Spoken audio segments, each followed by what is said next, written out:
Mes parents se sont connus ici, on est sur les bords de la Méditerranée, et Palavas-les-Bleaux et la plage de Montpellier.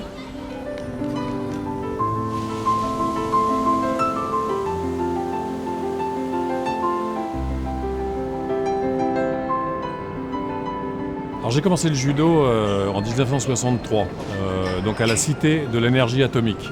Ça peut paraître bizarre, mais la famille Curie, qui a travaillé sur l'atome, pratiquait le judo. Le patron de mon père, Joliot Curie, connaissait bien le judo. Et ma mère, qui a été sollicitée pour créer le club de judo, a créé un club de judo dans la cité du CEA. Et puis moi, j'avais eu du coup tout à fait envie de pratiquer cette discipline.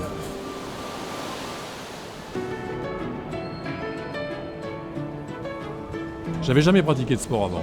Ça a été présenté comme un système dans lequel on apprenait à se défendre et avec énormément de philosophie. En 1965, je suis ceinture noire. En 1967, je suis à mes premiers championnats d'Europe cadet, je gagne. Moi, la première fois que j'étais au Japon en 68, on s'est même fait casser la figure. On n'était vraiment pas du tout au niveau.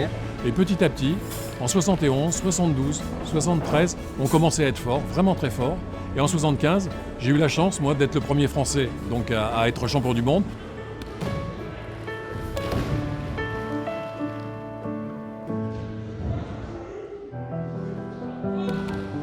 La définition du judo, c'est pas forcément facile. Le judo est avant tout plus qu'un sport.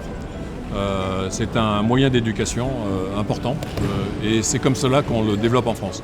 Le respect des grands principes, l'amitié, la solidarité, toutes ces choses, et en particulier le respect, sont des choses excessivement importantes dans le monde du judo. Et sans cela, je pense que notre sport perdrait toute sa valeur. Ce serait simplement une lutte où on compte des points pour essayer dans un jeu où on s'affronte de gagner un autre. C'est pas ça du tout le judo. Les parents ont confiance en nous, car nos professeurs sont des gens qui, avant tout, essaient de cultiver, de développer les enfants pour leur vie d'adulte. Donc c'est ça, notre grande force en France, c'est ça. Donc c'est un système d'éducation. Et ensuite, c'est un sport dans lequel on peut aussi s'exprimer, et s'exprimer pleinement. Donc je crois que nous avons une discipline qui est un sport de combat, mais avant tout un art de vie. En France, je veux que dans chaque village, il y ait un club de judo.